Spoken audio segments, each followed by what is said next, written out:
ថ្ងៃនេះហាគឺនេះខ្ញុំធ្វើអាមុកត្រីរស់ញ៉ាំម្ដងដោយសារតែខានញ៉ាំអាមុកដូចជារៀងយូរដែរហើយអាមុកនេះគឺជាមុខម្ហូបដ៏ល្បីមួយប្រចាំខេត្តបាត់ដំបងផងដែរភ្ញៀវទេសចរដែលបានឆ្លងកាត់ខេត្តបាត់ដំបងគឺថាអត់ដែលរំលងជាមួយនឹងមុខម្ហូបអាមុកនេះទេគ្រឿងផ្សំសម្រាប់យកមកធ្វើអាមុកនេះគឺអត់ពិបាករកទេបងប្អូនងាយស្រួលខ្លាំងមែនតើខ្ញុំមានត្រីរស់ចំនួន1គីឡូមានប៊ីចេងមានស្ករត្នោតមានប្រហុកមានខ្ទិះដូងមានគ្រឿងបុកមានម្ទេសមានស្លឹកក្រូចជាមួយនឹងស្លឹកញបន្តិចញបងប្អូនយកស្លឹកណារៀងខ្ចីៗតិចមកបានធ្វើទៅឆ្ងាញ់កុំយកចាស់ពេកហើយចំពោះអាមុកនេះគឺយើងអាចធ្វើត្រីរស់ត្រីឆ្ដោឬក៏ត្រីដែងក៏បានដែរអាស្រ័យទៅលើបងប្អូនចូលចិត្តញ៉ាំប្រភេទត្រីអ្វីសម្រាប់ខ្ញុំគឺចូលចិត្តត្រីរស់ជាមួយនឹងត្រីដែងតែថ្ងៃនេះខ្ញុំធ្វើអាមុកត្រីរស់នេះគឺជាកន្ទងស្លឹកចេកដែលខ្ញុំបានកាច់រួចរាល់ហើយតែខ្ញុំអត់សូវបិទសពទេអញ្ចឹងទៅមើលអត់សូវឃើញស្អាតដូចគេអ្នកជំនាញណាបងប្អូនតែយើងអាចធ្វើជាកន្ទងសម្រាប់ធ្វើអាមុកញ៉ាំបានដំបូងនេះគឺខ្ញុំដាក់គ្រឿងចូលគ្រឿងនេះគឺខ្ញុំទិញគេពីផ្សារគ្រឿងបុកស្រាប់ទេហើយខ្ញុំដាក់ប្រហុកចូលដាក់ស្ករត្នោតចូលចេញចូលទៅបន្តិចចេញបងប្អូនចង់ដាក់ច្រើនជាងខ្ញុំបន្តិចក៏បានដែរអត់បញ្ហាចំពោះគ្រឿងបុកនេះបងប្អូនអាចរកទិញនៅតាមទីផ្សារបានប៉ុន្តែច្បាស់ថាគ្រឿងនេះគឺថ្មីមិនធ្វើឆ្ងាញ់សម្រាប់គ្រឿងខ្ញុំទិញនេះគឺគ្រឿងថ្មីតែម្ដងខ្ញុំបានបន្ថែមស្ករសចូលទៅក្នុងនឹងចំនួន1ស្លាបព្រាដែរហើយខ្ញុំដាក់ទឹកត្រីចូល1ស្លាបព្រាបាយគ្រឿងផ្សំបងប្អូនដាក់គ្រឿងរសជាតិទៅតាមការចូលចិត្តខ្ញុំដាក់ពងទាមួយគ្រាប់ដាក់ទៅគឺជួយអាមុខរបស់យើងកាន់តែឈ្ងុយឆ្ងាញ់ចំពោះគ្រឿងជាមួយនឹងពងទាឲ្យបានចូលសព្វល្អបន្ទាប់មកគឺខ្ញុំចាប់ផ្ដើមដាក់ត្រីរស់ចូលត្រីរស់នេះគឺមួយក្បាលហ្នឹងចំនួន1គីឡូតែម្ដងបងប្អូនសាច់ច្រើនខ្លាំងមែនតើហើយខ្ញុំដាក់ទាំងក្បាលទាំងអីដែរចំពោះគ្រឿងជាមួយនឹងត្រីនោះឲ្យបានចូលសព្វដើម្បីឲ្យអាមុខរបស់យើងមានជាតិខ្ទិះឆ្ងាញ់សាច់ត្រីឈ្ងុយឆ្ងាញ់ហ្នឹងក៏យើងត្រូវច្បល់គ្រឿងជាមួយនឹងអាមុខឲ្យផ្អាប់ចោលសិនថាបើយើងច្បល់មកល្មមហើយយកទៅចំហុយហ្នឹងគឺថាអាមុខយើងសាច់ត្រីអត់សូវជាតិទេគ្រឿងទៅផ្សេងត្រីទៅផ្សេងអញ្ចឹងទៅច្បល់បានសព្វហើយគឺខ្ញុំដាក់ខ្ទិះដូងនេះគឺខ្ញុំប្រើប្រភេទខ្ទិះដូងដើមខ្ទិះដូងស្រស់ពូតថ្មីច្បល់គ្រឿងឲ្យបានចូលសព្វជាមួយនឹងត្រីសាជាថ្មីត្រង់កន្លែងហ្នឹងយើងច្បល់យូរតិចដែរព្រោះថាយើងច្បល់កាន់តែយូរគ្រឿងចូលសព្វជាមួយនឹងត្រីនៅពេលដែលយើងចំហុយទៅត្រីរបស់យើងគឺមានជាតិឆ្ងាញ់ខ្លាំងមែនតើផ្អាប់ចោលរយៈពេល10នាទីក្នុងរយៈពេល10នាទីហ្នឹងគឺខ្ញុំចាប់ផ្ដើមមករៀប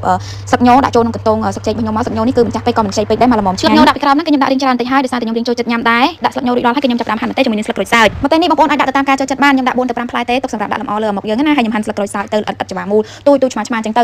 ដាក់ពីលើអាមុខដូចគ្នាហើយស្លឹកក្រូចសើចនេះគឺខ្ញុំបេះក្រោយផ្ទះល្អខ្លាំងមែនតើឡើងខ្ចីរហូតហ្មងណា10នាទីក្រោយហ្នឹងគឺយើងយកត្រីដែលបានផ្អាប់ហ្នឹងយកមកដាក់ក្នុងកន្ទងដែលបានរៀបជាមួយនឹងស្លឹកញរួចរាល់ហើយហ្នឹងក្នុងមួយកន្ទងគឺខ្ញុំដាក់ត្រី3ទៅ4កង់ដោយសារត្រីខ្ញុំនេះគឺខ្ញុំហាន់កង់តូចៗល្មមទេដើម្បីងាយស្រួលក្នុងការចំហុយឆាប់ត្រីចំនួន1គីឡូនេះគឺខ្ញុំដាក់បាន4កន្ទងល្មមរៀបចំរួចហើយគឺខ្ញុំឲ្យម៉ាក់ដាក់ឆ្នាំងកម្ដៅតពីឆ្នាំឡើងក្ដៅហើយដាក់ចំហុយចូលតែម្ដងចំហុយនេះគឺរយៈពេល30នាទីដោយសារត្រីខ្ញុំហាន់ហ្នឹងកង់ស្ដើងតូចទេចំហុយឆាប់ឆ្អិនចំហុយអត់សូវបង្ខំភ្លើងទេបងប្អូនដាក់មកល្មមឆ្លៀតពេលដែលដាក់ចំហុយត្រីចោលនេះគឺខ្ញុំមកធ្វើទឹកខ្ទិះដូងសិនខ្ទិះដូងនេះគឺខ្ញុំទិញគេតែបន្តិចទេយើងប្រាប់គេពូស្រាប់នៅផ្សារគឺងាយស្រួលខ្លាំងមែនទែនតមកគឺខ្ញុំដាក់ម្សៅអង្ករខ្សាយយើងចូលទៅ1ស្លាបព្រាបាយស្មើម្សៅខ្សាយឲ្យបានលាយសព្វជាមួយនឹងខ្ទិះដូងយើងអាចចំនួនដោយម្សៅឆាបានប៉ុន្តែម្សៅឆាខាប់ដែរប៉ុន្តែធ្វើឲ្យខ្ទិះដូងរបស់យើងរៀងថ្លាៗពេលយើងដាក់ម្សៅខ្សាយចូលខ្ទិះដូងរបស់យើងខាប់ហើយគឺសល្អមែនទែនកូរលាយសព្វហើយទៅចាប់ឡើងបើកភ្លើងយើងបើកភ្លើងទុកខ្ទិះដូងនឹងឲ្យឡើងពុះទៅគឺរួចរាល់ជាការស្រាចាលេខមកមើលអាមុខរបស់ខ្ញុំវិញរយៈពេល30នាទីហ្នឹងគឺថាឆ្អិនល្អខ្លាំងមែនទែនហើយខ្ញុំក៏បានយកខ្ទិះដូងដែលបានធ្វើថ្មីហ្នឹងយកមកស្រោចពីលើតែម្ដងខ្ទិះហ្នឹងដាក់យ៉ាងច្រើនតិចទៅដើម្បីអាមុខរបស់យើងកាន់តែឈ្ងុយឆ្ងាញ់រួចហើយគឺខ្ញុំយកស្លឹកក្រូចដែលបានហាន់ល្អិតយកមករោយពីលើមិនត្រឹមតែមើលទៅមានសោភ័ណភាពទេក្លិនក៏ឈ្ងុយរសជាតិក៏ឆ្ងាញ់ផងដែរខ្ញុំដាក់ស្លឹកក្រូចពីលើនឹងតិចៗហើយខ្ញុំដាក់ម្ទេសទៅដែរម្ទេសបងប្អូននិយមហឹរខ្លាំងហឹរតិចគឺយើងថែមថយតាមហ្នឹងណាសម្រាប់ខ្ញុំគឺខ្ញុំដាក់តិចៗល្មមទេយកលម្អផងមើលទៅឆ្ងាញ់ផងដែរពេលដាក់ម្ទេសរួចហើយគឺយើងគ្របចោលរយៈពេល1នាទីទៀតទៅបានហើយបើកមកវិញគឺថាក្លិនកាន់តែឈ្ងុយជាងមុនទៀតបងប្អូនអើយអាមុខក្តៅៗហុយៗចេះញ៉ាំជាមួយបាយនិយាយពីថាឆ្ងាញ់លេខ1បងប្អូនអើយហើយ4កន្ទងហ្នឹងណាគ្រួសារខ្ញុំម្នាក់មួយកន្ទងហ្នឹងមកល្មមតែម្ដងវីដេអូអាមុខរបស់ខ្ញុំក៏បានដល់ទីបញ្ចប់ហើយដែរអរគុណបងប្អូនសម្រាប់ការតាមដានទស្សនាវីដេអូនេះ